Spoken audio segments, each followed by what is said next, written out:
கன்னியாகுமரி மாவட்டத்தோட சுற்றுலா தலங்களில் வரலாற்று சிறப்பு மிக்க இடம் இருக்குது அப்படின்னாக்கா நம்ம கன்னியாகுமரி பக்கத்தில் இருக்கிற இந்த வட்டக்கோட்டை. ஸோ இந்த வட்டக்கோட்டையில் தான் நம்ம இப்போ வந்து இருந்துகிட்டு இருக்கோம். இது எப்படி வரணும் அப்படின்னு பார்த்தீங்கன்னாக்கா நம்ம கன்னியாகுமரி, ஸோ கன்னியாகுமரியிலேருந்து ஒரு 3 கிலோமீட்டர் தொலைவில் தான் இருக்குது இந்த வட்டக்கோட்டை. ஸோ இங்கே பார்த்தோம்னாக்கா கன்னியாகுமரியிலேருந்து நீங்கள் 5 கிராமம் போகக்கூடிய அந்த பஸ்ஸில் இறங்கி நீங்கள் அப்படியே அங்கேருந்து நீங்கள் இந்த வட்டக்கோட்டைக்கு வர முடியும். ஸோ இந்த வட்டக்கோட்டை அப்படின்றது தமிழகத்தில் இருக்கிற கோட்டைகளில் ஒரு சிறப்பு மிக்க கோட்டைகளில் இதுவும் ஒன்று அப்படின்னு சொல்லலாம். ஸோ தமிழகத்தில் இருக்கக்கூடிய செயின்ட் ஜார்ஜ் கோட்டை, வேலூர் கோட்டை, செஞ்சி கோட்டை, உதயகிரி கோட்டை, இந்த மாதிரி நிறைய கோட்டைகள் இருக்கு.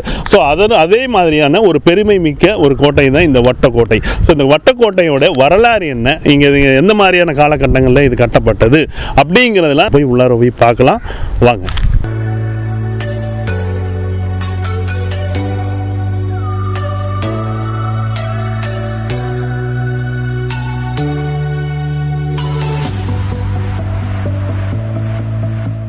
கன்னியாகுமரி மாவட்டத்தில் நீங்கள் வந்து இந்த கோட்டையை சுற்றி பார்க்க வரணும் அப்படின்னு நினச்சிங்கனாக்கா, ஸோ இதுக்கு கோட்டையினுடைய ஓப்பனிங் டைம்ஸ், அதாவது எப்போ நீங்கள் சுற்றி பார்க்கலாம் அப்படின்னு பார்த்தோம்னாக்கா மார்னிங் வந்து 8 o'clockலேருந்து ஈவினிங் 5 o'clock வரைக்கும் நீங்கள் இந்த கோட்டையை சுற்றி பார்க்குறதுக்கான அனுமதி நேரமாக இங்கே சொல்லியிருக்காங்க. ஸோ அடுத்து பார்த்தோன்னா எல்லா டேஸும் இந்த கோட்டை வந்து ஓப்பனிங்கில் இருக்கும், நோ ஹாலிடேஸ். இந்த கோட்டையை வந்து இப்போ வந்து பராமரிக்கிறது தொல்லியல் துறையோட கட்டுப்பாட்டில் தான் இந்த கோட்டை இருந்துகிட்ருக்கு. இந்த கோட்டையோட வரலாறு என்ன அப்படின்னு பார்த்தோம்னாக்கா, திருவாங்கூர் சமஸ்தானத்தில், அதாவது 18ஆம் நூற்றாண்டு ஆட்சி புரிந்த மார்த்தாண்டவர்மன்.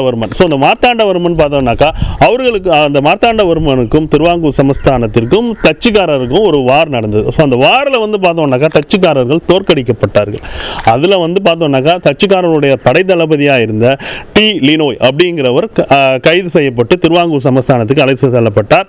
அதன் பிறகு அவர் வந்து மன்னருடைய நம்பிக்கைக்கு பாத்திரமானவராக மாறினார். அவர் வந்து என்ன பண்ணாருனாக்கா, இந்த திருவாங்கூர் சமஸ்தானத்தினுடைய படை வீரர்களுக்கு ஐரோப்பிய போர் முறை பயிற்சிகளை அவர் வந்து கற்றுக் கொடுத்தார். ஸோ அந்த கற்றுக் கொடுத்த பயிற்சி களம் தான் வந்து இந்த கோட்டை.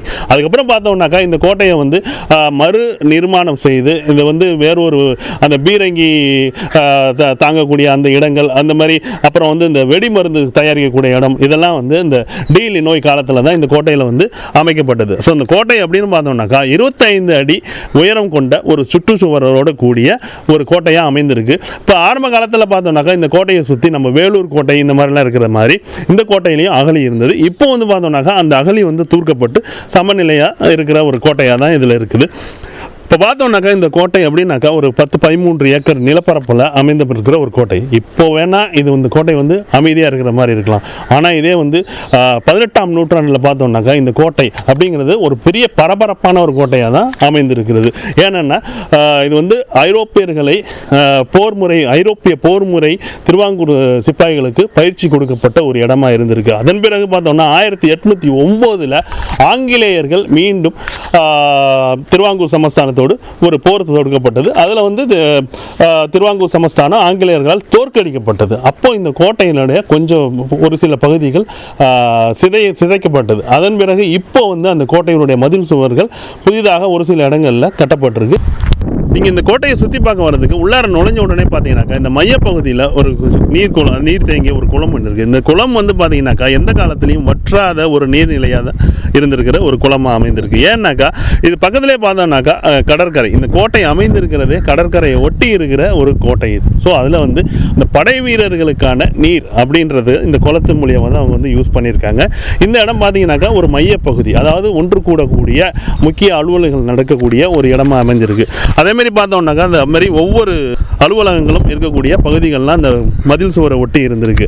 அதுக்கப்புறம் பார்த்தோம்னா அந்த கோட்டையில் பக்கத்தில் இருக்கிறது, அதாவது மதில் சுவரை ஒட்டி இருக்கிறது அந்த மேல்தளம் அப்படின்ற அந்த பகுதி. இந்த மேல்தளத்தில் பார்த்தீங்கன்னாக்கா பீரங்கிகளை ஏற்றி செல்லக்கூடிய சாய்வு பாதைகளோடு கூடிய ஒரு மேல்தளமாக அமைந்திருக்கு. இந்த மேல்தளத்துக்கு கீழே பார்த்தீங்கன்னாக்கா நிறையா வந்து ஓய்வு அறை, அப்புறம் வந்து ஆயுதங்கள் வைக்கக்கூடிய அறை, இந்த மாதிரி வெடிமருந்துகள் தயாரிக்கக்கூடிய அறை, இந்த மாதிரி நிறைய அறைகளோடு அமைந்திருக்குது. ஸோ ஃபஸ்ட்டு பார்த்தோம்னாக்கா இது மையப்பகுதி மதில் சுவரை ஒட்டி இருக்கிறது மேல்தளம்.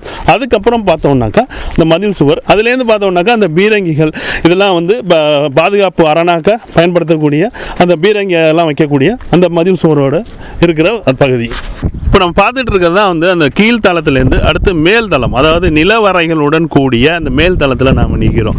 இந்த மேல் தளத்தில் தான் பார்த்தோம்னாக்கா அந்த கடல் வழியாக வரக்கூடிய அந்த போர் கப்பல்களை கண்காணிக்கும் விதமான பாதுகாப்பு அரண்களுடன் கூடிய நிறைய அந்த பாதுகாப்பு கோபுரங்கள், பீரங்கி அமைக்கக்கூடிய பகுதிகள் எல்லாமே இருக்கிறது இந்த பகுதிகளில். ஸோ பொதுவாக அந்த கோட்டையை சுற்றியே வந்து ஒரு நல்ல ஒரு பாதுகாப்பு அரணாக அமைந்திருக்கு. ஸோ ஒரு பக்கம் பார்த்தோம்னா கடல், மற்ற பகுதிகளில் பார்த்தோம்னாக்கா நிலப்பரப்பு. ஸோ எந்த பகுதியிலேருந்து இந்த திருவாங்கூருக்கான அந்த சமஸ்தானத்துக்கு பாதுகாப்புக்கு ஒரு நல்ல ஒரு கோட்டையாக தான் இந்த கோட்டையை அமைச்சிருக்காங்க. ஸோ இந்த பகுதியை பார்த்தோம்னா இப்போ தமிழ்நாட்டில் இருக்குது. இதற்கு முன்னாடி வந்து பார்த்தோம்னாக்கா இந்த நாஞ்சில் நாடு வந்து திருவாங்கூர் சமஸ்தானத்தோடு சேர்ந்து இருந்ததுனால அவங்களுக்கு வந்து ஒரு எல்லை பகுதியாக இதை வந்து கருதுனதுனால அவங்க வந்து இந்த கோட்டையை வந்து நல்ல முறையில் பராமரித்து இங்கே வந்து போர் பயிற்சி ஒரு களமாகவே இந்த கோட்டையை பயன்படுத்தியிருக்காங்க. அடுத்ததாக பார்த்தீங்கன்னாக்கா இந்த திருவாங்கூர் சமஸ்தானத்தில் கோட்டைகள் அப்படின்னு பார்த்தோம்னாக்கா ஒரு 5 கோட்டைகள் மிகவும் குறிப்பிடத்தக்க கோட்டைகளாக அமைந்திருக்குது. இதில் வந்து பார்த்தோம்னாக்கா உதயகிரி கோட்டை, மையக்கோட்டை, சவக்கோட்டை, இந்த மாதிரி நிறைய கோட்டைகள் இருக்குது. அதில் குறிப்பாக வந்து இந்த வட்டக்கோட்டை அப்படிங்கிறது திருவாங்கூர் சமஸ்தானத்தினுடைய முக்கிய பாதுகாப்பு அரணான ஒரு கோட்டையாக திகழுது. அதேமாதிரி பார்த்தோம்னா உதயகிரி கோட்டையும் ஒரு முக்கியத்துவம் வாய்ந்த ஒரு கோட்டையாக இருக்குது. ஸோ அதுக்கப்புறம் பார்த்தோம்னாக்கா அந்த ஐரோப்பிய படை தளபதியான டி லினோயினுடைய சமாதியும் அந்த உதயகிரி கோட்டையில் தான் இன்னமும் அங்கே வந்து இருக்குது. ஸோ அடுத்ததாக நீங்கள் வந்து பார்க்கணும் அப்படின்னு நினச்சிங்கனாக்கா இந்த வட்டக்கோட்டை, அதே மாதிரி பத்மநாபபுரம் பேலஸ் பக்கத்துலேயே இருக்கிற உதயகிரி கோட்டை. ஸோ இதெல்லாம் வந்து நீங்கள் வந்து சுற்றி பார்க்க முடியும். ஸோ இப்போ பார்த்தோம்னாக்கா இது வந்து கடல் சார்ந்த ஒரு கோட்டை. இது திருவாங்கூர் சமஸ்தானத்தின் பாதுகாப்புக்காக அமைக்கப்பட்ட ஒரு முக்கியமான ஒரு கோட்டையாக அமைந்திருக்கு. தமிழகத்தில் உள்ள கோட்டைகளில் குறிப்பிடத்தக்க பெருமை வாய்ந்ததாகவும் இந்த கோட்டை அமைந்திருக்கு. ஸோ நாம் பார்க்குற இந்த வட்டக்கோட்டை அதை சுற்றியுள்ள பகுதிகளில் தான் இந்த அலைகள் ஓய்வதில்லை, எந்த மாதிரியான நிறைய திரைப்படங்கள் எல்லாமே இங்கே தான் வந்து காட்சியாக்கப்பட்டிருக்கிறது.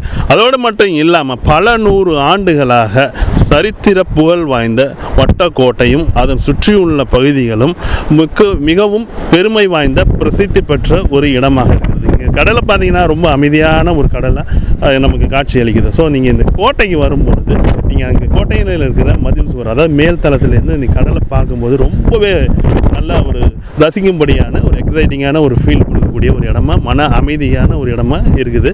ஸோ இந்த கோட்டையை பற்றி நீங்கள் வந்து பார்க்கணும் அப்படின்னாக்கா உங்களுக்கு வந்து மார்னிங் 8லேருந்து ஈவினிங் 5 o'clock வரைக்கும் இந்த கோட்டைக்கு வந்து அனுமதிக்கிறாங்க. ஸோ கேமரா அப்படின்னு பார்த்தீங்கன்னாக்கா சாதாரண கேமரா வந்தாக்கா 20 rupees சார்ஜ் பண்ணுறாங்க. உள்ளார வரதுக்கு என்ட்ரி டிக்கெட் எதுவுமே இல்லை. நீங்கள் கன்னியாகுமரிக்கு வரும்பொழுது விவேகானந்த பாறை, திருவள்ளுவர் எல்லாத்தையும் பார்க்குற மாதிரி சரித்திர புகழ் வாய்ந்த இந்த வட்டக்கோட்டையும் பார்க்குறது ரொம்ப முக்கியமாக இருக்குன்றது கருதுகிறேன். ஐரோப்பியர்களின் போர் பயிற்சி களமாக அமைந்த இந்த வட்டக்கோட்டையின் வரலாறு. ஸோ இந்த வட்டக்கோட்டையை பற்றி நம்ம பார்த்துருக்கோம். ஸோ கன்னியாகுமரியில் ஒரு முக்கியமான சுற்றுலாத்தலம் அப்படின்னாக்கா இந்த வட்டக்கோட்டையை நம்ம சொல்ல முடியும். ஸோ நீங்கள் கன்னியாகுமரிக்கு இங்கே டூரிஸ்டாக வந்தீங்கனாலோ இல்லை கன்னியாகுமரிக்கு இன்னும் வேறு பல வேலைகளாக வந்தாவோ சரித்திர புகழ் மிக்க வட்டக்கோட்டையை காண்பது மிகவும் பொருத்தமாக இருக்கும் அப்படின்றது எங்களுடைய கருத்து. ஸோ கன்னியாகுமரியில் வேற ஒரு அடுத்த ஒரு சுற்றுலாத்தலத்தில் நம்ம சந்திக்கலாம்.